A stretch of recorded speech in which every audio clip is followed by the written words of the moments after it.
ஓம் வெற்றிவேல் முருகனுக்கு அரோகரா. ஓம் சதாசிவசமாரம்பாம் சங்கராச்சாரிய மத்தியமாம் அஸ்மதாச்சாரிய பர்யந்தாம் வந்தே குரு பரம்பராம். ஸ்ருதிஸ்மிருதி புராணானாம் ஆலயம் கருணாலயம் நமாமி பகவத்பாதம் சங்கரம் லோகசங்கரம். சுக்லாம்பரதரம் விஷ்ணும் சசிவர்ணம் சதுர்புஜம் பிரசன்னவதனம் தியாயேத் சர்வவிக்னோபசாந்தயே. ஓம் மயூராதிரூಢம் மகாவாக்கியகூடம் மனோஹாரிதேகம் மகச்சித்தகேகம் மஹீதேவதேவம் மகாவேதபாவம் மகாதேவபாலம் பஜே லோகபாலம். தாரகாசுரனை வதம் பண்ணிட்டார், அது வரைக்கும் இருக்கு. தேவர்கள் பரமேஸ்வரன்கிட்ட போய் இந்த மாதிரி சூரபத்மனை வதம் பண்ணணும் அப்படின்னு ரொம்ப இது தாங்க முடியல அப்படின்னு சொன்னதுனால அனுப்பி முதலாக தாரகாசுரன் வதம் அது வரைக்கும் ஆயிருக்கு. அதுக்கப்புறம் முருகன் என்ன பண்ணுறார், அங்கேருந்து கிளம்பி சூரபத்மனை வதம் பண்ணணுங்கிறதுக்காக ஒரு க்ஷேத்திரங்களாக பார்த்துட்டு வரார். இமயமலையிலேருந்து கிளம்பி சேந்திபுரம் என்று சொல்லப்படக்கூடியதாகிய திருச்செந்தூருக்கு வரார். வழியில் பலவிதமான க்ஷேத்திரங்களை பார்த்துட்டே வரார். கேதார்நாத், அப்புறம் காஷி, அப்புறம் ஸ்ரீசைலம், வெங்கடாச்சலம், திருவிடைமருதூர், சிதம்பரம், சீர்காழி, திருவண்ணாமலை இதெல்லாம் பார்த்துட்டு கடைசியாக திருச்செந்தூருக்கு வந்து அங்கே விஸ்வகர்மாவால் ஏற்படுத்தப்பட்டிருக்கக்கூடிய பெரிய ஒரு அரண்மனையில் வந்து அமர்ந்து தேவர்களோட என்ன பண்ணலாம் அப்படிங்கிற விசாரம் பண்ணுறார். அங்கே அதுக்குள்ளே சூரபத்மன் அவனும் முருகன் என்ன பண்ணுறாருன்னு பார்க்கலான்ட்டு அவனும் தூதர்களை ஏற்படுத்தின்னு இருக்கான். இவரும் சூரபத்மன்கிட்ட வந்து எப்படி அவனுடைய சக்தியை தெரிஞ்சுக்கணும் அப்படின்றதுக்காக அந்த கூட்டநீதியெல்லாம் பண்ணுறதுக்காக சேந்திபுரத்தில் இருக்கார்.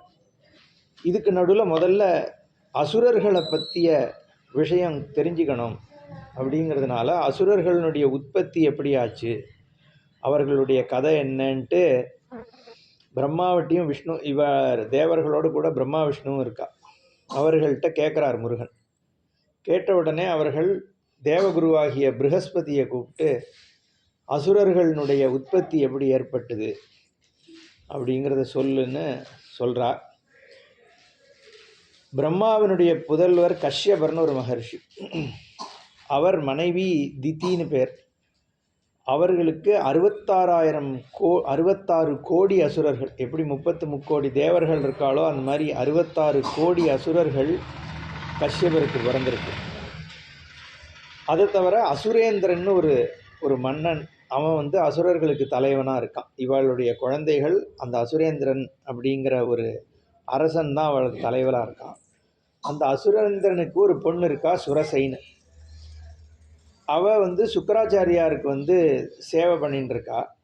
அப்போ சுக்கராச்சாரியார்கிட்ட அவள் ஒரு வருத்தத்தை சொல்கிறா, இப்படி அசுரர்களுக்கு மட்டும் தேவர்களுக்கு ஒரு கீழான நிலைமை இருக்கே, இதை எப்படி மாற்றுறது அப்படிங்கிறத கேட்டோடனே அவர் சுக்கராச்சாரியார் சொல்கிறார், நீ கஷ்யபர்கிட்ட போ. ஏன்னா இதுக்கு வந்து ஒரே வழி என்னன்னா, தேவர்களை ஜெயிக்கணும் இல்லை சக்தி கிடைக்கணும்னா தபஸ் ஒன்று தான் வழி, பெரிய யாகங்கள் தவம் பண்ணுறது தான் வழி.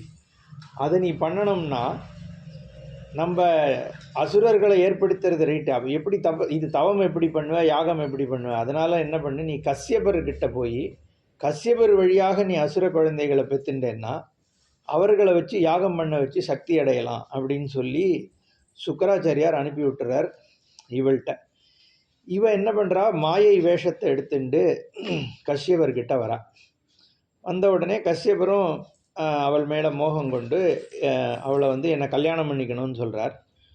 அவள் சொல்கிறா, நான் பண்ணிக்கிறத பற்றி இல்லை, நான் இந்த மாதிரி மாயா ரூபங்கள்லாம் எடுப்பேன், நான் எந்த மாதிரி ரூபம் எடுக்கிறேனோ அதே ரூபத்தில் நீ வந்தால் நான் எந்தெந்த ரூபங்கள்லாம் எடுப்பனோ அப்போ அந்தந்த ரூபங்கள் எடுத்து நீ வர சம்மதமானு கேட்குறார். சரின்னு சொன்னதுக்கப்புறம் காஷ்யவர் விவாகம் பண்ணிக்கிறார். அப்போ இவா 2 பேரும் முதல்ல நான் நேற்றுக்கே இதுவாக சொன்னேன் சம்க்ஷேபமாக, யான ரூபத்தில் வரா மாயை. அப்போ இவர் காஷ்யவர் யான ரூபமாக அவரும் வரார். அப்போ இவர்கள் 2 பேர் அந்த யானையாக வாழற காலங்களில் பிறந்த குழந்தையில பிரதானமானவன் தாரகாசுரன். அவன் யானை முகத்தோடு பிறகுறான், கஜமுகாசுரன்னு. அதை தவிர ஆயிரக்கணக்கான சைன்யங்களும் அதே யானை முகத்தோடு பிறக்கிறது. அதுக்கப்புறம் சிங்கம் வடிவில் மாயை வரா. அப்போ இவரும் சிங்க முகத்தில் வந்து 2 பேருக்கும் சிங்கமுகாசுரன், அப்புறம் அதை 330-40 சைன்யங்கள் அவளுக்கு பிறக்கிறது. அப்புறம் அதே மாதிரி சூரபத்மன், அப்புறம் ஆட்டு முகத்தோடு வரும்போது அஜாமுகி அப்படிங்கிற ஒரு பெண்ணும் பிறக்கிறா. இப்படி 4 குழந்தைகள் அவளுக்கு, ராட்சச குழந்தைகள் பிறக்கிறது. 2 லட்சம் சேனைகளும் பிறக்கிறது. இதுக்கப்புறம் காசியபர்கிட்ட இந்த குழந்தைகள் சூரன்லாம் போகிறான். பிறந்த உடனே பெருசாகிடுறா, அவெல்லாம் ராட்சசர்கள் தானே. போய் நான் என்ன பண்ணணும்னு கேட்டோடனே, காசியபர் ரிஷியாச்சே, அவர் வந்து நல்ல விதமாக சொல்கிறார். நீங்கள்லாம் வந்து ஞானத்தை அடையணும், மோட்சத்தை அடையணும், பரமேஸ்வரனை வந்து ஆராதிக்கணும், இந்திரியங்களை ஜெயிக்கணும், அப்படியெல்லாம் இருந்து நல்ல விதமாக இருக்கணும்னு இவர்களுக்கு வந்து கஷ்யபர் வந்து உபதேசம் பண்ணுறார். ஆனால் அவள் வந்த நோக்கம் வேறையாச்சே, மாயையோட நோக்கம் வேறு. அதனால் அவள் வந்து முதல்ல பேசாமல் இருந்துடுறா. நீங்கள் போய் தபஸை பண்ணிட்டு வாங்கோ, என்ன நடக்கிறதுன்னு பார்க்கலான்ற. அதுக்கப்புறம் ரொம்ப தீவிரமான தபஸில் இறங்குறா. ஆனால் தபஸ் பண்ணுற போகிறதுக்கு முன்னாடி மாயை ஒரு அட்வைஸ் பண்ணுறா. காசியபர் சொல்கிற மாதிரி உக்ரமான தபஸை பண்ணுங்கோ, ஆனால் இந்த மோட்சம் கிட்சம் அதெல்லாம் யோகிகளுக்கு தான். நீங்கள் வந்து ராட்சசம், உங்களுக்கெல்லாம் பௌருஷமான விஷயங்களை நீங்கள் தேடுங்க. ஐஸ்வர்யம், என்ன உலகத்தை ஜெயிக்கிற தன்மை, புகழ், இதெல்லாத்தையும் தான் நீங்கள் கேட்கணும்னு அவள் சொல்லி அனுப்பிடுறா. அப்போது வடத்வீபம்னு நம்ம ஏஷியன் காண்டினென்ட்டுக்கு நார்த்தில் இருக்கிற ஒரு காண்டினென்ட், அது அந்த இந்த துவீபத்துக்கு வடக்க இருக்கக்கூடிய ஒரு துவீபம், சப்தத்வீபா வசுந்தரான்னு 7 காண்டினென்ட்ஸ் சொல்கிறது சாஸ்திரம். அந்த காலத்திலே 7 காண்டினென்ட்ஸ் இருக்குதுன்னு சொல்லப்படுறது. அந்த வடத்வீபத்தில் போய் நீ சிவனுக்கு வந்து தபஸ் பண்ணுங்கன்னு சொல்லிவிட்டு அந்த மாயை மறைஞ்சு போய்டுறான். அதுக்கப்புறம் தான் வந்து இந்த மாதிரி ராட்சசிங்கிறதையே அவள் வந்து காசியபர்கிட்டையும் சொல்கிறான். சொன்ன உடனே சரின்னு சொல்லிவிட்டு அவள் போயிடுறா. அதுக்கப்புறம் சூரன் என்ன பண்ணுறான், இங்கேருந்து பெரிய ஒரு அந்த வடத்வீபத்துக்கு போய் 10,000 யோஜனை விஸ்தீர்ணம் உள்ள ஒரு பெரிய யாகசாலையை அமைக்கிறான். அதில் ஒரு 1000 யோஜனை சதுரமாக இருக்கக்கூடிய ஒரு பெரிய அக்னி குண்டம். அது அந்த 1000 கியூபிக் யோஜனை, ஒரு யோஜனைங்கிறது ஹண்ட்ரட்ஸ் ஆஃப் மீட்டர்ஸ் அந்த மாதிரி ஏதோ அந்த கணக்கில். அதை சுற்றி 8 குண்டங்கள், அதை சுற்றி 1008 இன்னும் குண்டங்களை அமைச்சு இவன் பிரதான ஹோம குண்டத்தில் உட்காந்து யாகங்கள் பண்ணுறான். அதுக்கு தேவையான வஸ்துக்கள் எல்லாம் அவள் அம்மா மாயைன்னு இருக்காளே, அவள் தான் கொண்டு வந்து கொடுக்குறாளாம். எருக்கு, வெள்ளருக்கு, புரசு, வேம்பு, கல்லாலை, இந்த மாதிரி வரிசையாக விஷயங்கள் அவள் என்னெல்லாம் கொண்டு வந்து கொடுக்குறாங்கிறது சொல்லப்படுறது. துவரை, பயிறு, உளுந்து, அரிசி, மாம்சங்கள்லாம் வேற கொடுக்குறா, சந்தனம், தர்ப. ஏன்னா அவர் ரொம்ப உக்கிரமான தபஸில் ஈடுபடுறாங்கிறதுனால. அதுக்கப்புறம் சூரன் என்ன பண்ணுறான், திக்குகள்லாம் பெரிய பெரிய தேவிகளெல்லாம் ஆவாகனம் பண்ணுறான். துர்கா, பைரவி, பத்ரகாளி, பூதம், பிரேதம், பிசாச்சங்கள், டாக்கினி, சாமுண்டி, இதை மாதிரி ஆவாகனம் பண்ணி பெரிய அக்னியை எழுப்பி 10,000 ஆண்டுகள் நம்ம ஹோமம் பண்ணுறான். அப்போது அதே மாதிரி சிங்கமுகன், தாரகன் இவாள்லாமும் ஹோமம் பண்ணுறா. இவன் சிம்மமுகன் வந்து 108 குண்டம், இவன் 1008 குண்டத்தை வச்சு ஹோமம் பண்ணுறான். பரமேஸ்வரன் வரல. அதுக்கப்புறம் சூரன் என்ன பண்ணுறான், ஆகாசத்தில் மேலே கிளம்பி போயிட்டு உடம்பினுடைய அங்கங்களை ஒவ்வொன்றா வெட்டி வெட்டி போடுறானா. அந்த மாதிரி 1000 வருஷம் பண்ணுறான். அப்படியும் பகவான் வரலையாம். கடைசியாக வஜ்ரஸ்தம்பம் நடுவில் நட்டிருக்கான் இல்லையா யாகம் பண்ணுறதுக்கு, அது மேலே ஏறி அதுலேருந்து தானே குதிச்சிட்றானா அக்னியில். குதித்த உடனே எல்லாம் ஹாஹான்னு ஒரே சப்தமாக இருக்குது. ஆனால் அப்பயும் பரமேஸ்வரன் வரல. சிங்கமுகாசுரன் அவனும் தன்னை வந்து அழிச்சிக்க ஆரம்பிச்சிடுறான். ஆனால் திருப்பி அவன் வெட்ட வெட்ட அவனோட தலை வளர்ந்துட்டே இருக்கான், சிம்மமுகாசுரனுடைய தலை. அப்போது தாரகாசுரன் இவாள்லாமும் அக்னியில் குதிச்சிட்றான். கடைசியாக மீதி இருக்கிற முகாசுரன் மட்டும்தான் மீதி இருக்கான். அவன் குதிக்கணுன்ற காலத்தில் சிவபெருமான் ஒரு வயோதிகன் வேஷத்தில் அங்கே வரார். வந்து அப்போ என்ன நடக்கிறது எதுன்னு கேட்ட உடனே இவன் விஷயங்களை சொல்கிறார். சொன்ன உடனே நீங்கள் உங்களுடைய அகங்காரத்தை தியாகம் பண்ணி உயிரே தியாகம் பண்ணியிருக்கீள், அதனால் உங்களுக்கு நான் க்ஷேமத்தை கொடுக்குறேன்னு சொல்லி ஆகாச கங்கையை வரவழைக்கிறார். ஆகாச கங்கையை வரவழைத்த உடனே அங்கே ஆகாச கங்கையானது அந்த ஹோமகுண்டங்கள் வழியாக ஓடி அத்தனை ராட்சசர்களையும் திரும்பி வர வைக்கிறார். வர வச்சதுக்கப்புறம் சுவாமி பார்வதி பரமேஸ்வரனோட சந்திரகலையோட விபூதி தாரணத்தோடு வந்து அங்கே காட்சி கொடுக்குறார். கொடுத்த உடனே என்ன வரம் வேணும் அப்படின்னு கேட்ட உடனே இவன் என்ன சொல்கிறான், 1008 அண்டங்களையும் ஆளக்கூடிய ஒரு சக்தியை கொடு அப்படின்னு அவன் அம்மா சொன்னதுக்கு அனுகூலமாக இவன் வந்து ராஜ்யம் எல்லா அண்டங்களும் தன்னோட ஆளுமைக்கு கீழே இருக்கணும். அண்டம் சொல்கிறது கான்டினென்ட்ஸ், கேலக்சிஸ், அந்த லெவலில் சொல்லப்படுறது. அப்போது அது அத்தனையுமே தான் ஆளணுன்ற மாதிரி சொல்கிறான். எனக்கு மிருத்யு இருக்கக்கூடாது, எந்த தேவர்களால் சாவு இருக்கக்கூடாது, அதெல்லாம் சொல்கிறான். பரமேஸ்வரன் சொல்கிறார், 108 யுகங்கள் நீ 1008 அண்டங்களை வந்து ராஜ்யம் என்ற வரத்தை உனக்கு கொடுக்குறேன். அதை தவிர இந்திர விமானம், சிம்ம வாகனம், பாசுபதாஸ்திரம், பலவிதமான சைன்யங்கள், ஆயுதங்கள், எந்த தேவர்களும் உன்னை கொல்ல முடியாதுங்கிற வரன், இது எல்லாத்தையும் பரமேஸ்வரன் கொடுக்குறார். அதுக்கப்புறம் எல்லாத்தையும் வாங்கிட்டு சந்தோஷமாக, ஏன்னா இன்றைக்கி இன்னும் 1/2 ஹவரில் முடிச்சாகணும், அதனால் கிடுகிடுனே போவோம். சூரன் என்ன பண்ணுறார், சூரன் என்ன பண்ணுறான், போய் காசியவர்கிட்ட போய் திருப்பியும் கேட்குறான், என்ன பண்ணட்டும், எனக்கு இந்த மாதிரி வரம் கிடச்சிருக்குன்னு. காசியபருக்கு வெறுத்து போயிடுத்து. இனிவே மாயினால தான் இவன் போய் இந்த மாதிரி கேட்டான்றதுனால நீ எதுவானாலும் சுக்கராச்சாரியார்கிட்ட கேளு அப்படின்னு சொல்லி அனுப்பிவிட்டார். சுக்கராச்சாரியார் அவர் வந்து இவனை கலப்பி விடுறாராம். இந்த உலகத்தில் வந்து தர்மம்லாம் ஒன்றும் கிடையாது, கிடைக்கிறது ஒரு வாழ்க்கை தான். நீ உனக்கு இப்போ கிடச்சிருக்கு, இத்தனை அண்டங்களை வந்து ஜெயிக்கிற ஒரு தன்மை உனக்கு கிடச்சிருக்கு. நீ தேவர்களெல்லாம் சிறை பிடிச்சு உனக்கு என்ன வேணுமோ அந்த மாதிரி சந்தோஷமாக வாழ்ந்துக்கோன்ற மாதிரி அவனுக்கு தவறான ஒரு வழிநடத்தல் பண்ணிடுறாருன்னு இங்கே. ஏன்னா அவர் வந்து ராட்சசர்களுக்கு நன்மை பண்ணுறாரா தீமை பண்ணுறாரா சுக்கராச்சாரியார்ன்றது எப்பவுமே ஒரு சந்தேகம்தான். அதனால் அந்த மாதிரி ஒரு அவனுக்கு உபதேசத்தை சொல்லி விட்டாராம். அப்புறம் சூரன், சிம்மமுகாசரன் இவாள்லாம் என்ன பண்ணுறா, எல்லாத்தையும் ஜெயிக்கிறதுக்காக தன்னுடைய படைகளை எடுத்துட்டு ஒவ்வொரு இடமா போய் ஒவ்வொரு தேவலோகத்துக்காக போய் ஒவ்வொருத்தரையாக ஜெயிக்கிறான். முதல்ல குபேரன்ட்ட தான் போகிறான், ஏன்னா அங்கே தானே பணம் இருக்குது. போய் குபேரனை போய் ஜெயிக்கிறான். ஜெயித்த உடனே அவனுடைய நிதி முழுக்க குபேரன் வந்து கொண்டு கொடுத்துட்றானா. அடுத்தது இந்திரலோகத்துக்கு போகிறான். இந்திரலோகத்துக்கு போய் அங்கே இருக்கிற தேவஸ்திரீகள், இந்திரன் முதலானவர்கள்லாம் வந்து பிடிச்சின்னு வந்துடுறான். அவளும் வந்து தோல்வியை ஒத்துண்டு நான் உங்களுக்கு சரணம்னு வந்துடுறா. அக்னியும் அடுத்தது ஜெயிக்கிறா.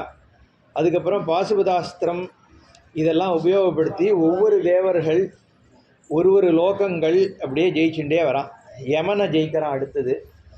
அப்புறம் இந்திரலோகத்தை எரிச்சிடுறானா.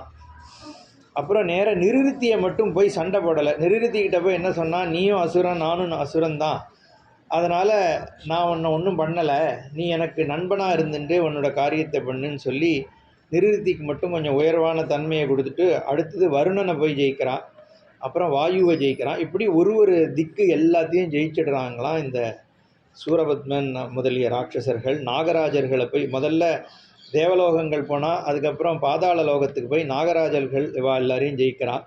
அப்புறம் க்ஷீராப்தியில் போய் மகாவிஷ்ணுவை போய் சண்டை போடுறான்னா. விஷ்ணுவுக்கும் தாரகனுக்கும் பல்லாண்டு காலம் யுத்தம் நடக்கிறது. விஷ்ணுவோட சைன்யங்கள் எல்லாத்தையும் துவம்சம் பண்ணுறான் தாரகன். மகாவிஷ்ணுவும் திரும்பி ராட்சச சைன்யங்களெல்லாம் அடிக்கிறார்.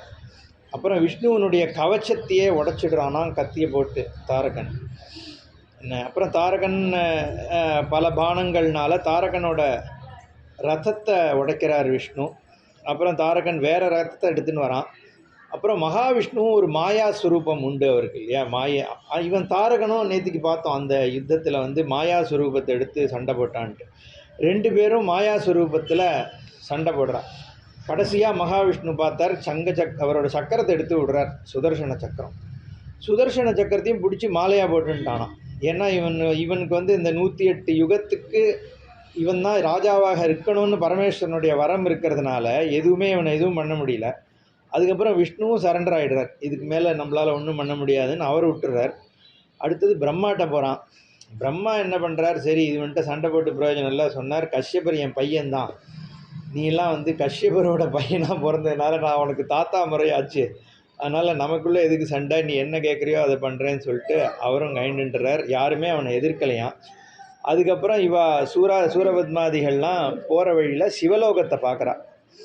சிவலோகத்தை பார்த்த உடனே மட்டும் அங்கே தள்ளி பார்த்த உடனே அந்த இடத்துலையே தன்னுடைய ரதங்கள் சேனைகள் எல்லாம் நிறுத்திட்டு ரொம்ப பவ்யமாக கையை கட்டின்ட்டு அங்கேருந்து போய் கைலாசத்துக்கு போகிறான், சிவலோகத்துக்கு.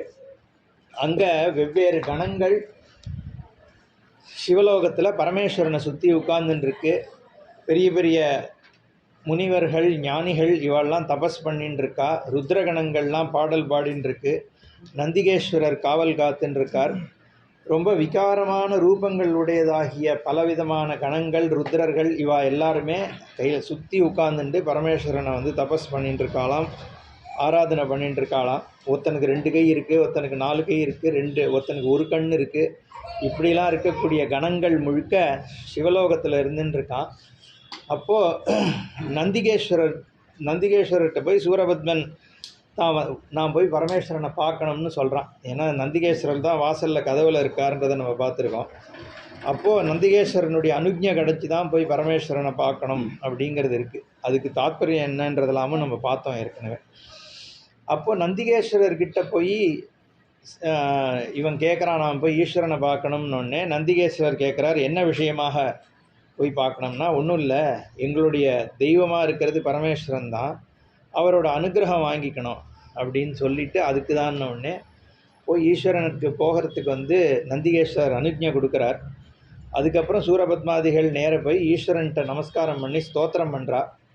பண்ணிவிட்டு நீங்கள் ஏற்கனவே கொடுத்த வரத்தின்படியாக இந்த 1008 அண்டங்களையும் நாங்கள் ஆளுகின்ற சந்தர்ப்பத்தை ஏற்படுத்தி கொடுக்கணும்னு திருப்பி இவெல்லாம் முறையிட்ட உடனே பரமேஸ்வரன் வந்து நந்திகேஸ்வரர்கிட்ட சொல்கிறார், அங்கே இருக்கக்கூடிய, ஏன்னா எல்லாமே ஈஸ்வராதீனமாக தானே இருக்குது இப்போதைக்கு. அங்கங்கே லட்சக்கணக்கான ருத்ரர்கள் கணங்கள் இவெல்லாம் பரமேஸ்வரனுக்கு அதீனமாக இருந்துட்டு உலகத்தை வந்து நிர்வாகம் பண்ணிட்டு இருக்கான் அப்படின்னு தானே புராணங்கள் என்ன சொல்கிறதுனா. அது நம்ம ஏற்கனவே 2 நாள் முன்னாடி பார்வதி பரமேஸ்வராளுக்கு விவாகம் நடக்கும் பொழுது இத்தனை கணங்களையும் கூப்பிட்டு வர சொன்னார் அப்படின்னு நம்ம பார்த்தோம். நந்திகேஸ்வரர் கூப்பிட்டு நமக்கு அதீனமாக இருக்கக்கூடிய கணங்களை வர சொல்லுன்னு உடனே அங்கங்கே லட்சம் கோடிக்கணக்கான கணங்கள் வெவ்வேறு லோகங்கள்லேருந்து வருது. இதெல்லாம் ஃபோர்ஸஸ். அதாவது பகவான் ஒரு 2 நிமிஷம் இன்றைக்கி ரொம்ப டைம் இல்லை, தாத்பரியமாக பார்த்தோன்னா உலகத்தினுடைய இயக்கம் தனித்தனியாக கடவுள் அங்கங்கே உட்கார்ந்து வந்து பண்ணுறதுங்கிறது முடியாது. ஒரு ஈஸ்வரன் தான் இருக்க முடியும். அந்த ஈஸ்வரனே எல்லாத்தையும் ஒரே சமயத்தில் வந்து நிர்வாகம் பண்ணுற ஈஸ்வரனாக தான் இருக்க முடியும் ஏன்னா சாஸ்திரப்படியும் அதுதான் சொல்கிறது. ஒரே ஒரு பரம்பொருள் தான் இந்த உலகத்தை தன்னுடைய உடம்பாகவே இருக்குது, எல்லாத்தையும் வியாபிச்சிருந்து இருந்து கொண்டு இந்த உலகத்தை இயக்கிறது ஒரு சக்தி, அதை தான் ஈஸ்வரன்னு சொல்கிறோம். அந்த ஈஸ்வர சக்தி ஒன்றாக இருந்தாலும் ஒவ்வொன்றும் ஒரு தனித்தனி ஃபங்க்ஷனாக இயங்குது. இப்போது நம்மன்றது ஒரு ஆள் தானே, ஒரு ஆள். ஆனால் நம்ம ஹார்ட்டு பம்ப் பண்ணுறது அது தனியாக பம்ப் பண்ணிட்டு இருக்கு, கிட்னி அது அதோட ஃபங்க்ஷன் பண்ணிட்டு இருக்கு, கண் தனியாக அது ஃபங்க்ஷன் பண்ணுது. நம்மளா வந்து மூச்சு விடுறத கண்ட்ரோல் பண்ணுறது இல்லையா, அதுவாக மூச்சு. ஏன்னா இல்லைன்னா தூங்கிட்டா மூச்சு நின்று போயிடும். அப்போது லங்கு அதனுடைய ஃபங்க்ஷன் அது பாட்டு பண்ணிட்டு தானே இருக்குது. கண்ணினுடைய ஃபங்க்ஷன் நம்ம திரும்புகிறோம், அது கண்ணுக்கு விஷயம் தெரியறது. அப்போது அது ஒரு சிஸ்டம் ஒர்க் ஆகுது. இப்போது ஒரே ஆள் தான் நம்ம, ஆனால் அதுக்குள்ளே ஒவ்வொரு ஃபங்க்ஷன் இருக்குது. அந்த மாதிரி ஒரே பகவானாக இருந்தாலும் இந்த பிரபஞ்சத்தில் வந்து பலவிதமான சக்திகள் இருக்குது. அந்த சக்திகள் எல்லாத்தையும் கணங்கள்னு சொல்கிறோம். சாஸ்திரம் புராணம் என்ன சொல்லுதுன்னா, இதெல்லாம் கணங்கள். இந்த ஃபோர்ஸஸ் தான் உலகத்தை கண்ட்ரோல் பண்ணுறது. தேவதைகள் ஒரு பக்கம், கணங்கள் ஒரு பக்கம், இது அத்தனையும் பரமேஸ்வரனுக்கு அதீனமாக இருந்துருக்கு. அப்படிங்கிறத இந்த புராணங்கள் வந்து இதெல்லாம் மனுஷன் மாதிரி ஒரு உருவகப்படுத்தி காண்பிக்கிறது. இப்போ இவர் என்ன பண்ணுறார், அத்தனை பேரையும் நந்திகேஸ்வரர் வந்து இந்த சூரபத்மாதிகளுக்கு அடிபணிகிறவர்களாக மாற்றுறார். ஏன்னா அந்த வரம் கிடச்சிட்டதுனால அப்போ அத்தனதும் என் சூரனுக்கு கீழ்ப்படிஞ்சு வந்துடுது. அப்போ போய் ஒவ்வொரு இடமா போய் இவன் ஜெயிச்சுன்னு வந்துடுறான். யாரும் இவனுக்கு ஆக்ஷேபனை யாரும் எதுவும் பண்ணலை. இப்படியாக சூரபத்மனுடைய ஆட்சி எஸ்டாப்ளிஷ் ஆச்சு. அதுக்கப்புறம் என்ன பண்ணுறான், போய் ஒரு பெரிய ஒரு அரண்மனையை கட்டுறான். என்னென்னா, அந்த பெரிய சமுத்திரத்துக்கு நடுவில் வீரமகேந்திரபுரம் அப்படின்னு ஒரு இதை விஸ்வகர்மாவை வச்சு ஒரு பெரிய 80,000 யோஜனை அகலம் 100,000 யோஜனை விஸ்தீர்ணம் இருக்கக்கூடியதாகிய ஒரு பெரிய புரி ஒன்றுத்த வீரமகேந்திரபுரம்னு ஒன்றுத்த ஏற்படுத்துகிறான். அங்கே பலவிதமான ஆபரண சாலைகள், யுத்த சாலைகள், அஸ்திர சாலைகள், பெரிய பெரிய மண்டபங்கள் இதெல்லாம் இருக்கக்கூடியதாக ரொம்ப விஸ்தாரமாக ஒரு பெரிய அரண்மனை அவனுக்கு உருவாகிறது. அங்கே உட்கார்ந்துட்டு எல்லா லோகங்களையும் அவன் தான் ஆட்சி பண்ணிட்டு இருக்கான். சூரபத்மனுடைய ஆட்சியானது இயங்கிறது. அந்த வீரமகேந்திரபுரத்தை சுற்றி பலவிதமான சின்ன சின்ன புரிகள், பட்டணங்கள் அமைக்கிறான். ஹேமபுரி, நீலபுரி, ஸ்வேதபுரி அப்படின்லாம் அசுரர்களுக்கு புரியை ஏற்படுத்தி அதில் ஒன்றில் சிங்கமுகாசுரன், ஒன்றில் தாரகாசுரன் முதல்வர்களெல்லாம் வந்து அங்கே உண்டு பண்ணி வைக்கிறான். வச்சுட்டு இது இப்போ சொல்லிட்டு வரா ராட்சசர்கள் வந்து எப்படி உருவானான்ற கதையை பிரகஸ்பதி வந்து முருகனுக்கு சொல்கிறார். என்ன அது மட்டும் இல்லாமல் தேவர்கள் எல்லாம் ரொம்ப கீழ்த்தரமாக ட்ரீட் பண்ணுறானா. இவன் வெத்தலை பாக்கு போட்டு துப்புற பாத்திரத்தை வச்சுக்கிறது தேவேந்திரனுக்கு வேலையாக கொடுத்துட்டானா. அப்புறம் அந்த நாட்டாம படத்தில் வர மாதிரி அப்புறம் அக்னி, யமன் இவாள்லாம் வந்து தண்ணி எடுத்துன்ற வேலையாம்.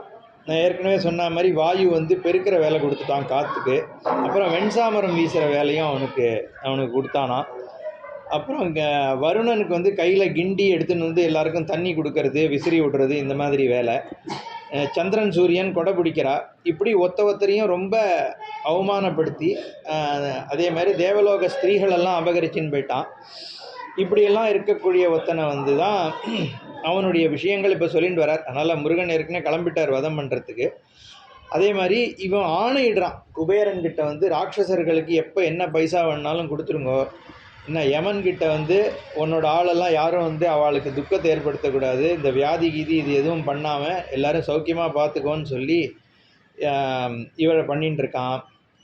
இதுக்கு நடுவில் இன்னொரு சின்ன உபகதை வருது. என்னன்னா சூரபத்மன் வந்து பத்மகோமலைன்னு ஒருத்திய கல்யாணம் பண்ணிக்கிறான், விஸ்வகர்மாவோட பொண்ணு. அவளுக்கு மெயினாக ஒரு 4 குழந்தைகள் பிறக்கிறது. பானுகோபன், அக்னிமுகன், ஹிரண்யன், வஜ்ரபாகு. இதில் முக்கியமாக இந்த பானுகோபன் வந்து நிறைய யுத்தங்கள் பண்ணுறான் பின்னாடி. அதை தவிர நிறைய தேவகன்னிகைகள், ராட்சச கன்னிகைகள், கிம்புருஷ கன்னிகைகள் இவாள்லாமும் விவாகம் பண்ணிக்கிறான். அவனுக்கு நிறைய குழந்தைகள் பிறக்கிறது. அதில் அசுரேந்திரன் அப்படின்னு ஒரு புத்திரனும் பிறக்கிறான். அதை தவிர துர்குணன், தர்மகோபன் அப்படிங்கிறதான குழந்தைகள் பிறக்கிறா. அப்புறம் அங்கங்கே அசுரர்களை வந்து அந்த வீரமகேந்திரபுரத்திற்கு இருக்கிற 8 பட்டணத்துலேயும் கஜமுகாசுரன், துரகாஸ்யன், யாழிவக்திரன், பல்லூகவக்திரன் இந்த மாதிரி ராட்சசர்கள் எல்லாம் அந்த புரிகளுக்கு வந்து தலைவர்களாக நிர்மாணம் பண்ணுறான். இதுக்கு நடுவில் இந்திராணியை வந்து அபகரிக்கணும்னு சொல்லிட்டு கிளம்பிட்டான். இந்திராணியை பிடிச்சின்னு வரத்துக்குன்னு போன உடனே இந்திரன் என்ன பண்ணுறான், இந்திராணியை அழிச்சுட்டு சீர்காழியில் வந்து ஒளிஞ்சுன்றான். சீர்காழியில் இருக்கக்கூடிய ஒரு மூங்கில் காட்டில் வந்து இந்திரன் இருக்கான். அப்போது அந்த சமயத்தில் தான் அங்கே இருக்கக்கூடிய வறட்சியை தாங்க முடியாமல் போய் தபஸ் பண்ணி காவேரியை எடுத்துன்னு வரத்துக்காக தபஸ் பண்ணுறான். அப்போது பரமேஸ்வரன் வந்து கமண்டலூவில் கொடுத்து அகஸ்தியர்கிட்ட கொடுத்து அனுப்புகிறார் காவேரியை. அதை எடுத்துன்னு வந்த உடனே இந்த ரொம்ப பெரிய கதையாக வர்றது, நான் சின்னதாக இதை சுருக்கமாக சொல்கிறேன். அந்த கமண்டூலில் அகஸ்தியர் அதை எடுத்துன்னு போயிட்டு கொடுகுல உட்காந்து பரமேஸ்வரனை தபஸ் பண்ணுறார். ஏன்னா அதுக்கு முன்னாடி என்னாச்சு, அகஸ்தியர் இங்கே விந்தியமலையை தாண்டி நடந்து வரார். வரும்பொழுது இந்த சூரபத்மன், அஜாமுகி அந்த வரிசையில் வந்த ஒரு 2 ராட்சசர்கள், வாதாபி, இல்வலன்னு 2 பேர். அவன் என்ன வரம் வாங்கினான்னா வாதாபி வந்து எப்போ இறந்து போனாலும் நான் திருப்பி கூப்பிட்டா எழுந்து வந்துடணும்னு வரம் வாங்கிட்டான். நமக்கு தெரிஞ்ச கதை தான் அது. அவனை என்ன பண்ணுவான், அந்த வழியில் வர்ற எந்த சாதுக்கள் இருந்தாலும், சன்னியாசிகள், ரிஷிகள் யார் வந்தாலும் என்ன பண்ணுவான், இந்த வாதாபியை வந்து ஆடாக மாற்றி சின்ன சின்னதாக வெட்டி சாதத்தோடு கலந்து அவங்களுக்கு சாப்பாடு போட்டுருவானா. சாப்பிட்டு முடித்தவொடனே வாதாபின்னு கூப்பிட்டா வயத்தை கழிச்சுட்டு அவன் வெளியில் வந்துடுவான். அவங்கள இப்படி பக்ஷணம் பண்ணிட்டு இருந்தானா. அப்போ அகஸ்தியர் அந்த வழியாக வரார்.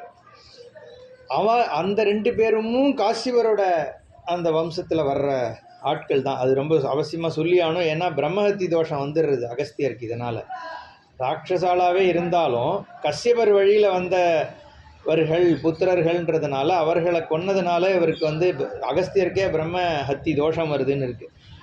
வந்த உடனே இவர் அகஸ்தியர் வரார், அவருக்கும் இதே மாதிரி சாப்பாடை போட்ட வாதாப்பியை இது பண்ணி போட்ட உடனே இவர் சாப்பிட்ட உடனே இவருக்கு தெரிஞ்சிடுது வயத்தில் ஒரு மாதிரி பண்ண இவன் வந்து வாதாபிங்கிறான். உடனே அவர் ஜீர்ணோபவான்னு சொல்லிடுறார், ஜீர்ணமாயிடுறது. அப்புறம் அந்த இவனையும் அழிச்சிடுறார், இல்வரனையும். அதனால் அகஸ்தியருக்கு என்ன ஆகிடுது, பிரம்மஹத்தி தோஷம் வந்துடுதுங்கிறதுனால அவர் அந்த விந்தியமலையிலேருந்து வந்துட்டு இருக்காரோனோ அங்கேருந்து கிளம்பி கொடுகுல கொங்கண தேசத்தில் போய் பரமேஸ்வரன் ஆராதனை பண்ணுறதுக்காக அங்கே உட்காண்டிருக்கார். இந்த சமயத்தில் தான் அவர் கமண்டலூரில் வந்து காவேரி இருக்குது. அப்போது இந்திரன் வந்து இங்கே காவேரி வேணும், தண்ணியே இல்லை சீர்காழி பக்கம்லாம் இப்பயும் தான் இல்லை, அப்போது வந்து நதியே இல்லையா. அதனால் என்ன பண்ணால் அவர் தபஸ் பண்ணி பிள்ளையாரை நோக்கி பண்ண உடனே பிள்ளையார் போய் காக்கா வடிவம் எடுத்துன்னு போகிறார். போய் அகஸ்தியர் தவம் பண்ணிட்டு இருக்கார். இவர் அந்த கமண்டலத்தை வந்து தள்ளி விட்டுறாராம், காக்கா வந்து தட்டி விட்டுறது. இவர் உடனே அதை துரத்திட்டு போகிறார். போனால் அந்த காக்கா ஒரு பையனாக மாறிடுதான். அங்கே போகிறார், இங்கே போகிறார், துரத்தினா மறைஞ்சு போய்டுறாராம். அப்புறம் அங்கே இருக்கார், அங்கே போய் கிட்ட போனால் அங்கே மறைஞ்சு இங்கே இருக்கார். இவர் பிடிக்க முடியாமல் அங்கேருந்து போயிட்டு ரொம்ப கிட்ட போயிட்டு தலையை குட்டுறதுக்கு போகிறாராம். போன உடனே அவர் விநாயகராக மாதிரி காட்சி கொடுக்குறார். அப்போது இவர் நான் ஒன்றை குட்ட வந்தனே, அது ஏன் தப்பு தான் சொல்லிட்டு தண்ணியே குட்டின்றாராம் அவர். அதுக்கப்புறம் தான் தலையை குட்டிக்கிறதுங்கிறது ஆரம்பிச்சுது அப்படின்னு அந்த இது ஒரு கதை வருது. அப்படி ஏன்னா இதுவும் அந்த ராவணேஸ்வரன் வம்சத்தில் தான் இவன் வந்தான் அப்படிங்கிறதுனால. இதை தவிர என்ன ஆகுது, அகஸ்தியர் வர்ற வழியில் கிரௌஞ்சாசுரன் ஒரு ராட்சசன், அவன் என்ன பண்ணுறான், மலையாக மாறி வந்து நிற்கிறான் அவருக்கு எதிர்க்க. அவர் அந்த போயின்னு இருக்கார். இந்த இதுக்கு வரத்துக்கு முன்னாடியே, இந்த பிள்ளையார் இன்சிடெண்ட் வரத்துக்கு முன்னாடி மலைக்கு மேலே போகிறார். போனால் இருண்டுடு தான் உள்ளே போனால். எந்த பக்கமும் வெளியில் வர முடியாமல் வெளி தெரிகிற மாதிரி இருக்குது. அங்கே கிட்ட போனால் அது இருண்டு போய்டுதான். திருப்பி அங்கேருந்து இந்த பக்கம் வெளிச்சம் தெரிகிற மாதிரி இருக்குது. இங்கே வந்து இப்படி வந்து அவரை வந்து அமக்கலம் பண்ணிட்டு இருந்தான் அந்த கிரௌஞ்சாசுரன்.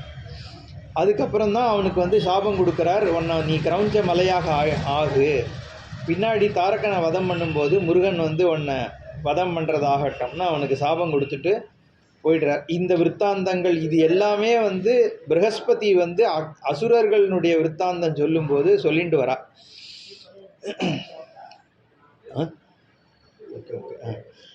அப்போது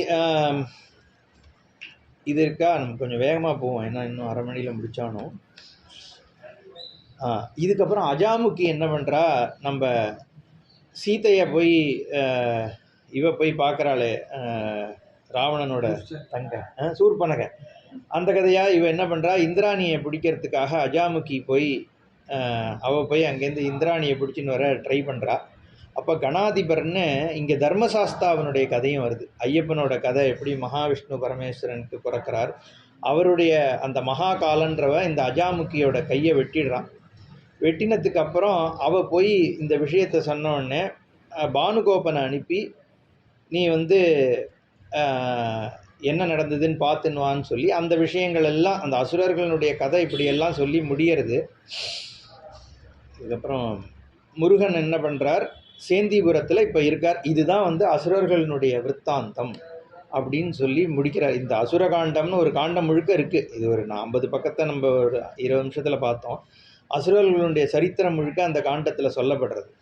அதுக்கு அடுத்தது வீரமாகேந்திர காண்டம் அப்படிங்கிறது இப்போ ஆரம்பிக்கிறது. வீரமாகேந்திர காண்டத்தில் தான் இப்போ போய் முருகன் போய் வீரபாகு அனுப்புகிறார். யாரை வந்து முதல்ல தூத்தனா அனுப்புறது, ஏன்னா நேரடியாக வந்து யுத்தத்துக்கு போக முடியாது, யாரையாவது தூத்தனா அனுப்பணும்னு சொல்லி முடிவு பண்ணுறா. பண்ணோடனே எல்லாரும் வீரபாகுவை தான் அனுப்பணும், அவர் தான் இதுக்கு சிறந்தவர் அப்படின்னு சொல்லி வீரபாகுவை தூது அனுப்புறதுக்கு நிர்ணயம் பண்ணுறா. அவன் கந்தமாதன பர்வதத்தை தாண்டி அங்கேருந்து வீரமகேந்திரபுரத்தை ரொம்ப கஷ்டப்பட்டு போய் அடையிறான்.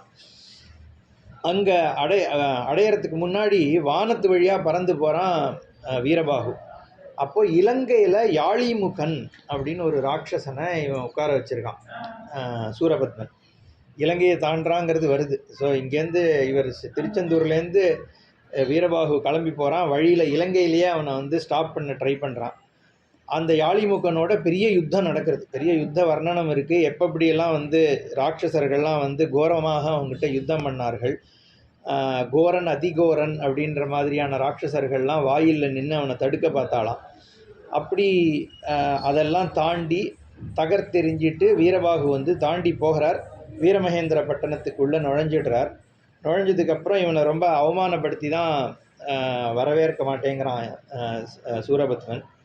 நம்ம அங்கே ராமாயணத்தில் ஹனுமார் இது பண்ண மாதிரி இவன் வந்து வீரபாகுவும் சிம்மாசனத்தை வரவழைச்சுண்டு அங்கே உட்காந்துட்டு நல்ல விதமாக சொல்கிறான். முருகன் வந்து நீ இந்த உன்னுடைய தப்பை உணர்ந்து கொண்டு நீ தேவர்களுக்கு பண்ணுற தீமையை நிறுத்திட்டேன்னா யுத்தம் பண்ண வேண்டிய அவசியம் இல்லை அப்படின்னு சொல்லி இவன் வந்து வீரபாகு வந்து அங்கே இது பண்ணுறான். நான் என்ன பண்ணுறேன், இதுக்கப்புறம் நடக்கிறத சுருக்கமாக ஹெட்டிங் மட்டும் சொல்லிகிட்டே போகிறேன். சொல்லி முடிச்சுட்டு நம்ம கடைசியில் வதத்துக்கு போயிடுவோம், இல்லைன்னா வந்து நமக்கு இன்றைக்கி டைம் இருக்காது. அப்போது சாஸ்தா ஆகிடுது இல்லையா. இதுக்கப்புறம் வீரபாகு தூது போனதுக்கப்புறம் வீரமகேந்திரபுரம் போகிறான். அப்புறம் ஜெயந்தாதி தேவர்கள் சொப்பனத்தில் முருகன் வரார். வந்து நான் இந்த வீரபாகுவை அனுப்பியிருக்கேன், தேவர்கள்லாம் வந்து பயப்பட வேண்டாம் அப்படிங்கிறத சொல்கிறார். அதுக்கப்புறம் வீரபாகு நான் சொன்ன மாதிரி சூரபத்மனுக்கு வந்து உபதேசம் பண்ணுறான். அப்புறம் சதமுகன் முதலானிய அசுரர்கள்லாம் வந்து தூதனாக வந்திருக்கிற வீரபாகுவோட சண்டை போடவும் அவர்களெல்லாம் வீரபாகுவை வதம் பண்ணுறான். அதுக்கப்புறம் சூரனுடைய புத்திரன் வஜ்ரபாகுன்னு ஒருத்தர் இருக்கான், அவனையும் வீரபாகு அங்கேயே வதம் பண்ணிடுறான். ஸோ வீரபாகுவே தன்னுடைய வீரத்தை சூரனுடைய அரண்மனையிலேயே காமிச்சுட்டு அதுக்கப்புறம் கிளம்பி வந்துடுறார். வந்ததுக்கப்புறம் சூரன் வந்து தன்னுடைய தம்பி புள்ள மந்திரி இவர்களெல்லாம் கூப்பிட்டு மந்திராலோசனை பண்ணுறான், என்ன பண்ணலாம் அப்படிங்கிறது. அதில் நிறைய பேர் இங்கே வந்து முருகன்கிட்ட வந்து யுத்தம் பண்ணுறது சரி கிடையாது, ஈஸ்வரபுத்திரன் ஆச்சுன்றதெல்லாம் சொல்கிறா. சொன்னதுக்கப்புறம் ஹேமகூட்டம்ன்ற ஒரு பட்டணத்தை முருகன் நிர்மாணம் பண்ணுறார் வீரமகேந்திரபுரம் பக்கத்துலேயே. யுத்தம் பண்ணுறதுக்குன்றதுக்காக அதை ஏற்பாடு பண்ணுறார். அதுக்கப்புறம் பானுகோபனோட யுத்தம் நடக்கிறது.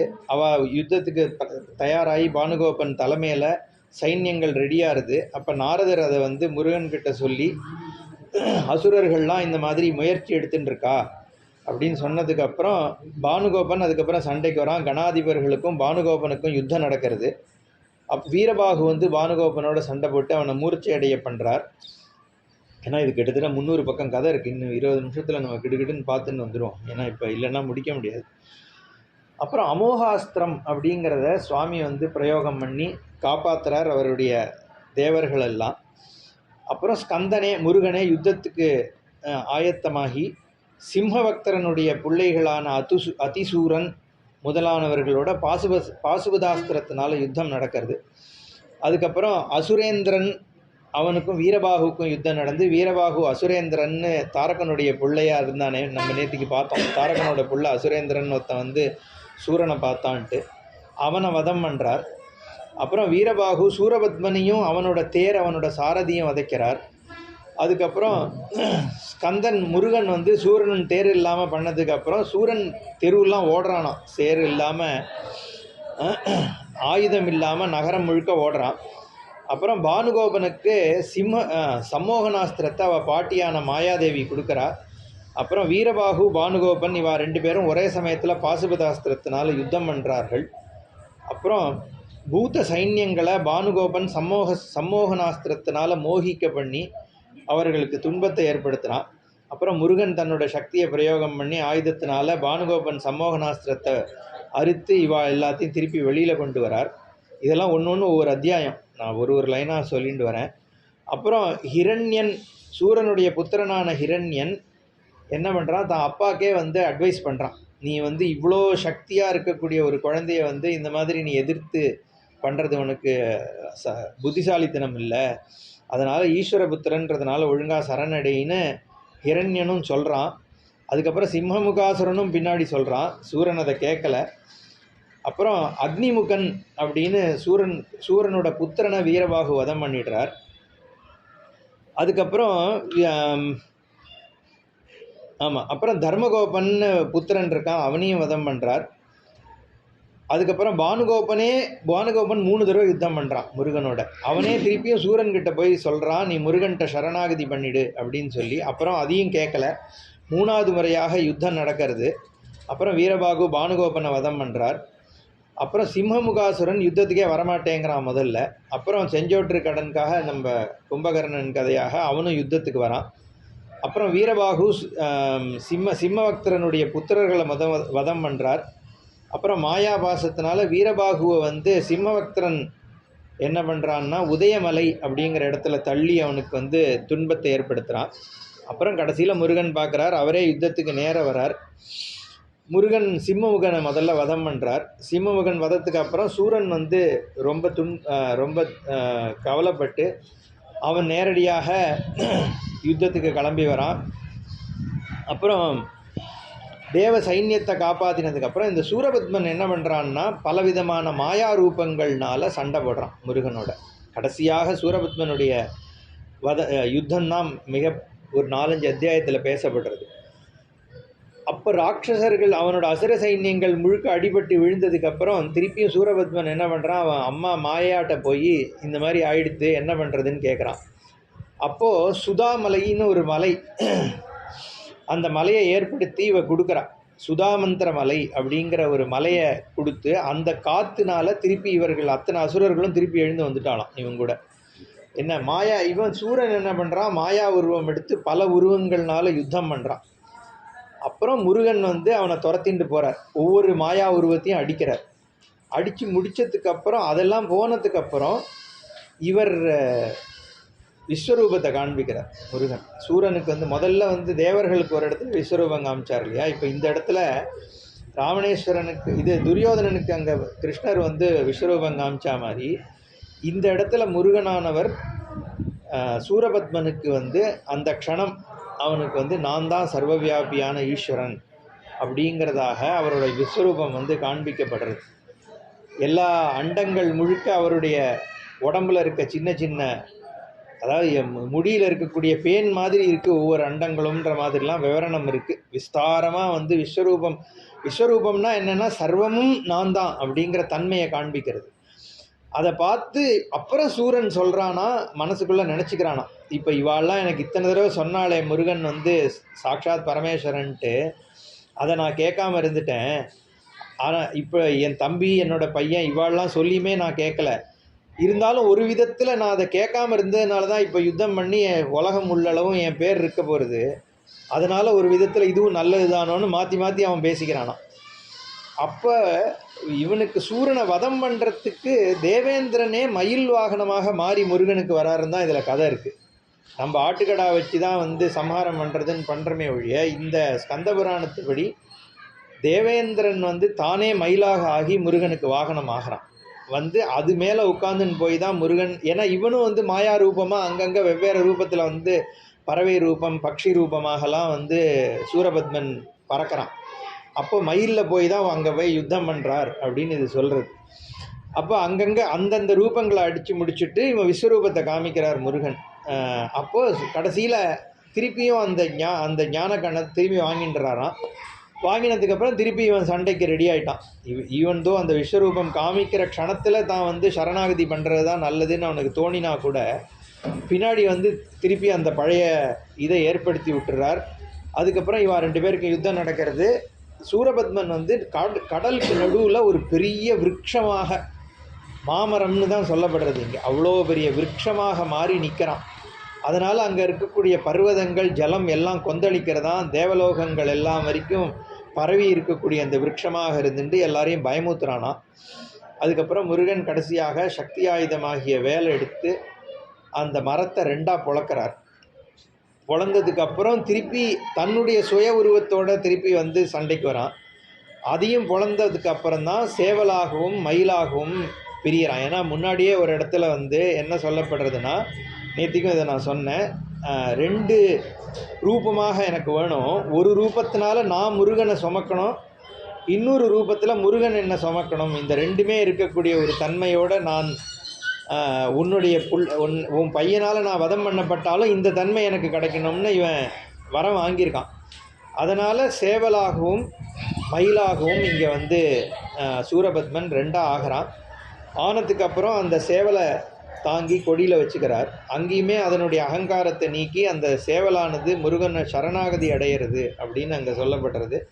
அதை மயிலில் ஏறி எல்லா இடத்துலையும் அப்பயே சஞ்சாரம் பண்ணுறாராம் முருகன்.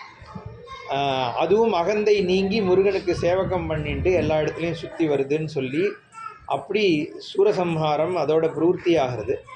இதுக்கப்புறம் தேவகாண்டம் அப்படிங்கிற காண்டத்தில் நம்ம ஏற்கனவே பார்த்தா மாதிரி சுந்தரவல்லி அமிர்தவல்லின்னு மகாவிஷ்ணுவனுடைய கண்கள் இருந்து 2 பெண்கள் தோன்றினான்னு பார்த்தோம். அதில் ஒத்தி தேவேந்திரனுடைய மகளாகவும் இன்னொன்று சிவமுனிவரனுடைய பெண்ணாகவும் ஒத்தி வள்ளியாகவும் ஒத்தி தேவசேனையாகவும் இருக்கா. அவள் 2 பேரையும் விவாகம் நமக்கு வெள்ளி கல்யாணம் தேவான கல்யாணம் நம்ம கேட்டிருக்கோம். ஸோ அந்த மாதிரியாக 2 பேரையும் விவாகம் பண்ணிட்டு சுப்பிரமணியரானவர் அனுகிரகம் பண்ணிட்டு இருக்கார் அப்படிங்கிறதாக. கொஞ்சம் இன்றைக்கி ஃபாஸ்ட் ரஷ் தான் இருந்தாலும் இப்போ சம்மார ஆரம்பித்தாலும் இன்னொரு 10 நிமிஷத்தில். ஸோ இந்த மாதிரி கதை இதுவாகுது. முதல் நம்ம சம்பவ கண்டம் ரொம்ப விஸ்தாரமாக பார்த்தோம். அடுத்த 3 கண்டங்கள் நம்ம கொஞ்சம் இந்த தடவை ரஷ்ஷாக தான் பார்த்தோம். அடுத்த வருஷம் இதெல்லாம் கொஞ்சம் டீட்டெயிலாக பார்க்கலாம். ஏன்னா நானுமே ஃபுல்லாக படித்து முடிக்கல, நான் ரொம்ப ரஃப்பாக தான் பார்க்க முடிஞ்சுது. கிட்டத்தட்ட இந்த சிவரகசிய கண்டம்ங்கிறது 640 பக்கம் ஸ்லோகங்கள். அது இந்த நான் முதல்ல இல்லாதவாளுக்கெல்லாம் சொல்கிறேன், 18 புராணங்கள் மொத்தமாக இருக்குது. அந்த 18ல் 10 புராணங்கள் பரமேஸ்வரனை பற்றி சொல்லக்கூடிய புராணங்கள், 4 புராணங்கள் மகாவிஷ்ணுவை சொல்லுது, 2 பிரம்மாவை சொல்லுது, 1 சூரியனை சொல்லுது, 1 அக்னியை சொல்கிறது. இந்த 10 புராணங்களில் பிரதானமாக இருக்க புராணம் ஸ்கந்த புராணம். அது சொல்கிறது என்ன சொல்லுவான்னா, ஒரு பக்கம் ஸ்கந்த புராணத்தை ஒரு தராசில் வச்சு 17 புராணங்கள் எல்லாத்தையும் இன்னொரு தராசில் வச்சோன்னா ஸ்கந்த புராணத்தினுடைய தட்டு தான் கீழே போகுமா.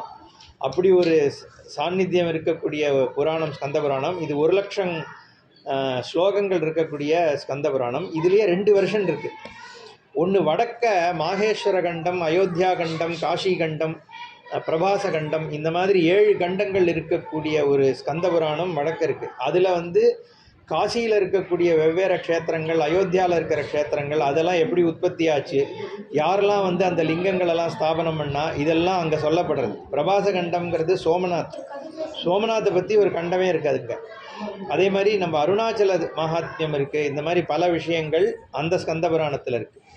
இங்கே நம்ம தட்சிண தேசத்தில் ஒரு ஸ்கந்த புராணம் கிட்டத்தட்ட 81,000 ஸ்லோகங்கள் இருக்கிறது. இது தனியாக இருக்குது. இது சனத்குமார சம்ஹிதை, சூத சம்ஹிதை, வாராகி சம்ஹிதை, சங்கர சம்ஹிதை, இந்த மாதிரியான சம்ஹிதைகளாக இருக்குது. இதில் சூத்த சம்ஹிதைங்கிறது பாஷ்யங்கள்லாம் எழுதப்பட்டு சூத்தர் உபதேசம் பண்ணுற அத்வைத பெரிய கிரந்தமாக இருக்குது சூத்த சம்ஹிதை. இந்த சாங்கர சம்ஹிதை அப்படிங்கிறதுக்குள்ள சிவரகசிய கண்டம்னு ஒரு கண்டம் இருக்குது. அதில் தான் இந்த சுப்பிரமணியரனுடைய விஷயங்கள் முழுக்க சொல்லப்படுறது. அதில் முதல் 4 அத்தியாயங்கள் இந்த சம்பவ காண்டம் சொல்லி முருகன் உற்பத்தி எப்படி ஆச்சு, பார்வதி பரமேஸ்வரால் விவாகமானது, இந்த மாதிரி விஷயங்கள்லாம் சொல்லப்பட்டது. அதுதான் விஸ்தாரமாக பார்த்தோம். அதுவே நமக்கு 4-4.5 நாள் ஆகிடுது. அதுக்கப்புறம் இந்த யுத்தங்கள் ரொம்ப விஸ்தாரமாக சொல்லப்படுறது. இப்போ இது நம்ம இன்றைக்கி ரொம்ப ஃபாஸ்ட்டாக ரஷ் பண்ணிட்டோம். மேபி அடுத்த வருஷமோ பின்னாடி வருஷம் நம்ம முதல் பாதியை ஃபாஸ்ட்டாக போயிட்டு 2வது ஹாஃப் ரொம்ப விஸ்தாரமாக பார்க்கலாம். ஏன்னா யுத்த விவரணம் தாத்பரியத்தோடு பார்க்கணும். ஏன்னா இது எல்லாமே நான் நேற்றுக்கே சொன்ன மாதிரி சாஸ்திரம் முழுக்க ஸ்ருதி ஸ்மிருதி. இன்னொரு 10 நிமிஷம் இருக்கனால நான் சொல்கிறேன். உட்கார். ஜென்ரலாக நம்மளோட கிரந்தங்களை ஸ்ருதி ஸ்மிருதி புராணம்னு பிரிக்கிறோம். ஸ்ருதி ஸ்மிருதி புராணானாம் ஆலயம் கருணாலயம் நமாமி பகவத்பாத சங்கரம் சொல்கிறோம் இல்லையா. 3 விஷயம் நம்ம ஹிந்து மதம் அப்படின்னு சொல்லும் பொழுது இது 3 ஆதாரமாக கொண்டது தான் நம்ம மதம். வேதம், ஸ்மிருதி, புராணம். ஆனால் 3 ஒரே விஷயத்தை தான் சொல்லுது, வெவ்வேறு மாதிரியாக சொல்லுது இல்லையா. ஸ்ருதிங்கிறது வேதம் என்ன பண்ணுறதுன்னா, வேதம் யார் எழுதினாங்கிற ஒரு கேள்வி நான் இது ஏற்கனவே ஒரு கிளாஸ் இதில் சொன்ன செஷனில். பட் வேதம்ங்கிறது நம்ம வேதம் எதுக்காக வேதம்னு ஒன்று தேவைப்படுறதுன்னா, உலகத்தில் பல விஷயங்களுக்கு நமக்கு காரணமும் தெரியல, எப்படி அடையிறதுன்னு தெரியல, என்ன தேவைன்னு தெரியாமல் நிறைய இருக்குது. ஏன்னா மனுஷனுடைய புத்தி ரொம்ப லிமிட்டட். எல்லாத்துலேயுமே ஒரு எக்ஸ்ட்ரா கேள்வி கேட்டால் நமக்கு பதில் சொல்ல தெரியாது. இது ஏன் சேஃபாக இருக்குன்னா ரெட் ஆக்சைடுன்றோம். ரெட் ஆக்சைடு ஏன் சேஃபாக இருக்குன்னா ஏதோ ஒரு கெமிக்கல் இருக்குங்கிறோம். அந்த கெமிக்கல்னால ஏன் அது சேஃபாக இருக்குதுன்னு அடுத்த கொஸ்டின் கேட்டால் பதில் தெரியாது. இப்போது எந்த ஒரு விஷயமுமே அடுத்த ஒரு கொஸ்டின் தான். சிலதுக்கு 2வது கொஸ்டினில் முடிஞ்சு போயிடும், 4 கொஸ்டினுக்கு அப்புறம் முடிஞ்சு போயிடும். என்ன நம்ம இந்த இந்த செவுத்துக்கு பின்னாடி எங்கே இருக்குன்றது என்ன இருக்குன்னு பார்த்தோன்னா கூட நமக்கு சமயத்தில் தெரியாது. அந்த அளவுக்கு நம்மளோட இக்னரன்ஸ். இப்போ இருக்கோம், நாளைக்கு இருக்க போகிறோமா இல்லையாங்கிறது நமக்கு தெரியாது இல்லையா? நம்ம எங்கேருந்து வந்தோம், எங்கே போக போகிறோங்கிறது தெரியாது. இந்த மாதிரி பல விஷயங்கள் உலகத்தில் நமக்கு அஜ்ஞானம் இருந்துருக்கு. ஆனால் சில தேவைகள் இருந்து அதுக்கும் வழி தெரியாமல் இருக்குது. அங்கே தான் வேதம் வருது. என்னன்னா, புத்திரன் வேணும்னு தெரியும், ஒரு புத்திர காமேஷ்டிங்கிறதுக்கு சொல்கிறேன். புத்திரன் வேணும்னு ஒருத்தருக்கு தெரியும், ஆனால் ஏதோ ஒரு பிரதிபந்தத்தினால புத்திரன் இல்லை. நம்ம டாக்டர்கிட்ட போகிறான், என்னோ பண்ணுறான், இல்லை. அப்போ ஏதோ ஒரு காரணம், என்ன ஏதோ ஒரு புண்ணியபாப காரணத்தினால புத்திரன் இல்லைன்னு இருக்குது. இப்போ அதுக்கு என்ன வழி? அப்போ வேதம் புத்திர காமேஷ்டின்னு ஒரு யாகம் கொடுக்குறது. அந்த அப்போது உனக்கு முடிவு தெரியும், அதை எப்படி அடையணும்னு தெரியாத பொழுது இங்கே ஒரு யாகத்தை கொடுக்குறது. சில சமயம் முடிவே தெரியாது, வழி மட்டும் இது நான் நல்லது பண்ணணும்னு எனக்கு தெரியாது. வேதம் என்ன சொல்லுதுன்னா, நீ கெட்டது நல்லது ரெண்டு பண்ணுற வாய்ப்பு இருக்கும்போது நல்லதுன்னு பண்ணேன்னா உனக்கு புண்ணியம்னு ஒன்று வருது. அந்த புண்ணியத்தினால உனக்கு சொர்க்கம் கிடைக்கிறதுன்னு சொல்லுது. இப்போ சொர்க்கம்னு ஒன்று இருக்கிறது நமக்கு தெரியுமோ? வேதம் சொன்னதுனால நம்ம நம்புகிறோமே ஒழிய யாரும் போய் பார்த்துன்னு வந்ததோ ஃபோட்டோ எடுத்ததோ கிடையாது. புண்ணியம்னு ஒன்று, பாபம்னு ஒன்று இருக்கான்னா அதுவும் நம்ம கண்ணுக்கு தெரிய போகிறதில்ல. ஏதோ சொல்கிறா, நம்ம இருக்குன்னு தெரிஞ்சுக்கிறோம். அப்போ இதெல்லாம் வேதம் தான் சொல்கிறது. ஆனால் இதை வச்சு தான் நம்ம பல விஷயங்களுக்கு பதில் கிடைக்கிறது. அப்போ வேதம் என்ன பண்ணுறதுன்னா, நமக்கு எப்படி கண்ணுனால் பார்க்குறோம், காதனால் கேட்குறோம், அந்த மாதிரி விஷயங்களை தெரிஞ்சுக்கிற பிரமாணங்கள் இருக்கிற மாதிரி வேதமும் ஒரு பிரமாணம் அப்படின்னு தான் நம்ம பார்க்குறோம். நமக்கு முடிவு தெரிந்து வழி தெரியாத விஷயங்கள், முடிவு தெரியாமல் வழி தெரிந்த விஷயங்கள், முடிவு வழி ரெண்டுமே தெரியாத விஷயங்கள். லைக் வாஜபேயம்ன்ற யாகம் பண்ணால் ஏதோ ஒரு லோகத்துக்கு போகிறேன்னு சொல்லுது. இதுக்கும் அதுக்கும் என்ன சம்பந்தம் தெரியாது, அது இருக்கானும் தெரியாது, இது எப்படி பண்ணணும்னு தெரியாது, எதுவுமே தெரியாது. ஒரு நம்பிக்கைனால நம்ம பண்ணலாம். இதெல்லாம் அதனால் வேதம் என்னன்னா ஒரு பிரமாணமாக இருக்குது. அது எப்படி அப்போ வந்தது நமக்கு அப்படின்னு கேட்டால், ரிஷிகளுக்கு கொடுக்கப்பட்டதுன்னு சொல்கிறோம். ரிஷி மந்திர திரஷ்டாரகா, மந்திரங்களை பார்த்தவர்களுக்கு ரிஷின்னு பேர். அதாவது அந்த சிருஷ்டியிலேயே இருக்கக்கூடிய விஷயங்கள் அவர்களுடைய தியான நிலையில் அவளுக்கு ஏற்பட்ட மந்திரம், அதுதான் நமக்கு ஆதாரம். அது மனுஷனால் ஏற்படுத்தப்படாதது, எழுதாக்கிழவின்னு சொல்லுவோம் தமிழில் கூட. ஸ்ருதி கேட்கப்பட்டது, அதாவது அப்பௌருஷேயம், எந்த ஒரு புருஷனாலையும் அதுதான் நமக்கு மூலம் இந்து மதத்துக்கு. அதை ஆதாரமாக வச்சு அதை பற்றி அறிவிருந்த ரிஷிகள் எழுதின கிரந்தங்களுக்கு ஸ்மிருதின்னு பேர். யாக்ஞவல்கிய ஸ்மிருதி, மனுஸ்மிருதி, வைஷம்பாயன, இந்த மாதிரி ஸ்மிருதி கிரந்தங்கள் இருக்குது. மகாபாரதமே ஸ்மிருதி தான். இது என்னென்னா, வேதத்தில் இருக்கிற விஷயங்களை அது வேதத்தில் சொல்லாமல் விடப்பட்ட விஷயங்களை ஆட் பண்ணுறது. மூணாவதாக வர்றது புராணம். அது ஏன் வருதுன்னா, வேதத்தில் பகவானை பற்றி சொல்லும்போது என்ன சொல்லணும்னா, எல்லாமாகவும் இருக்குது, தேவதைகளாக அங்கங்கே ஒரு சக்தி இருக்குது, இப்படி தான் சொல்லணும். ரொம்ப அப்ட்ராக்டாக இருக்கும். அதுக்கு நமக்கு உபாசனை பண்ணுறதோ அதோட ரிலேட் பண்ணுறதோ முடியாது. அப்போ புராணங்கள் என்ன பண்ணுதுன்னா, அதுக்கு உருவகப்படுத்தி கொடுக்கறது.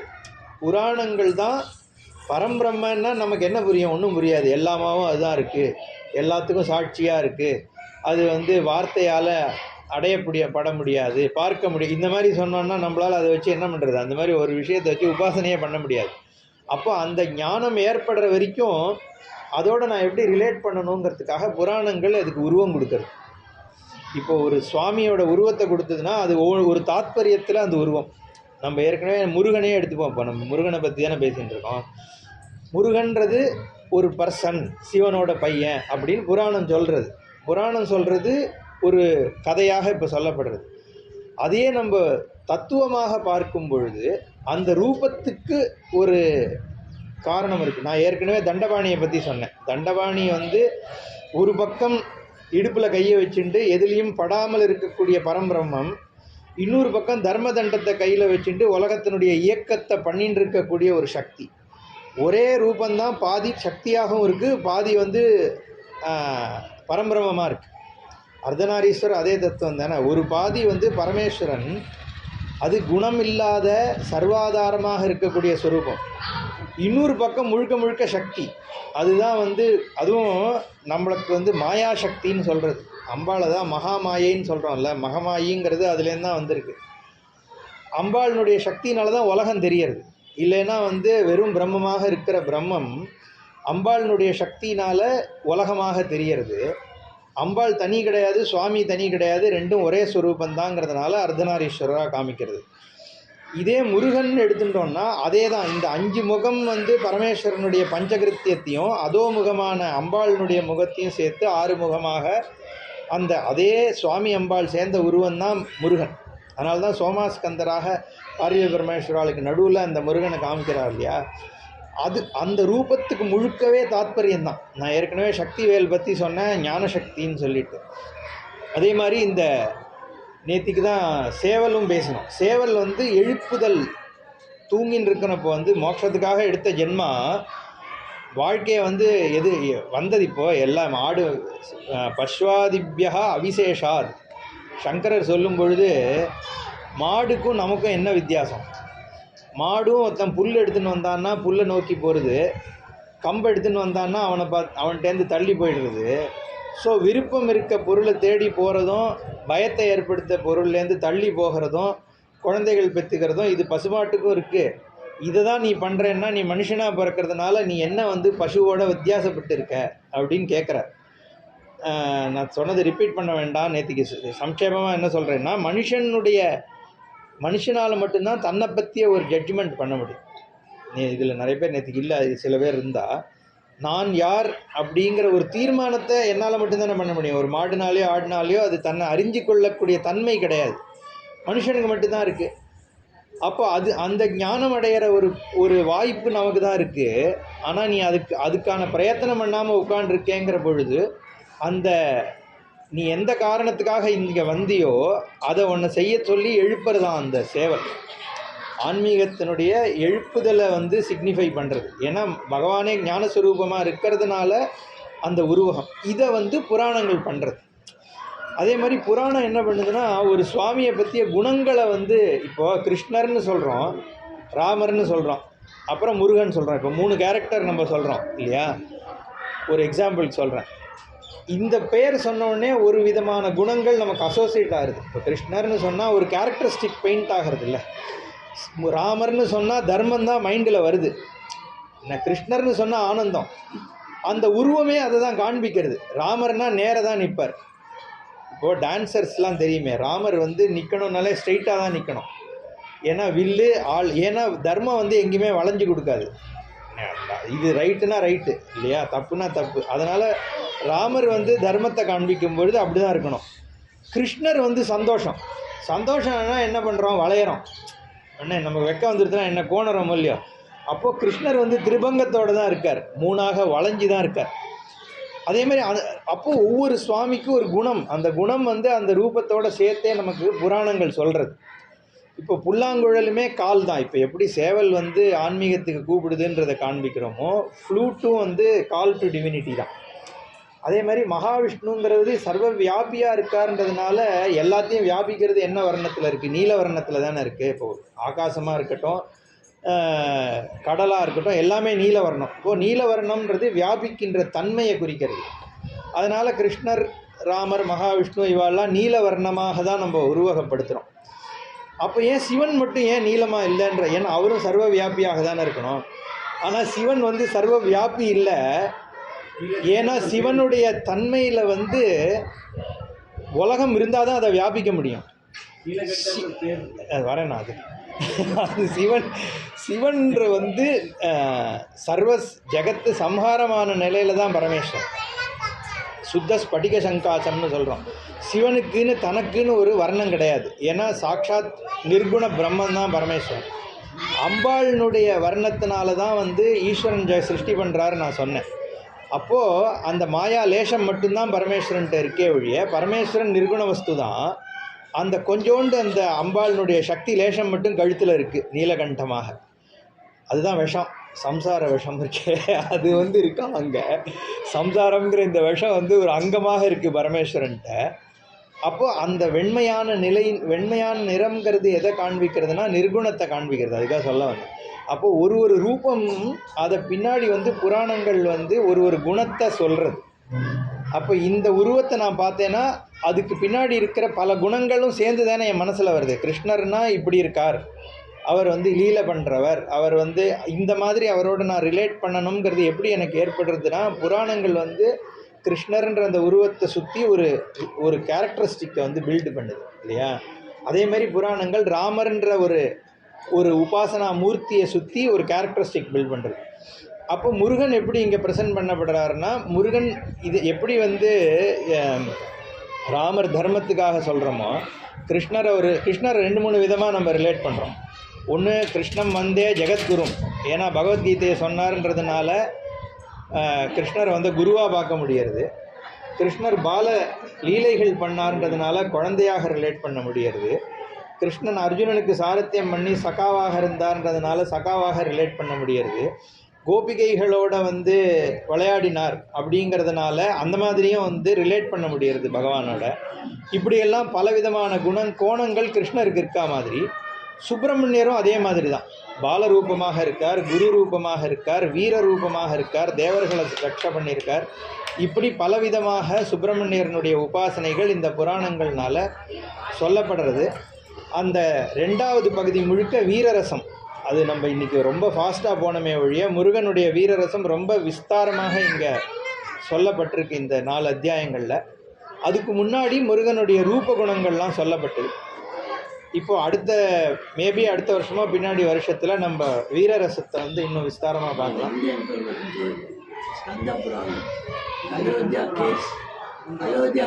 ஆமாம்மா, அயோத்தியா கேஸில் வந்து அந்த ஒரிஜினல் அந்த நான் நார்த் இந்தியன் ஸ்கந்த புராணம் சொன்னேனே, அதுலேருந்து ரெஃபரன்சஸ் எடுத்திருக்கா.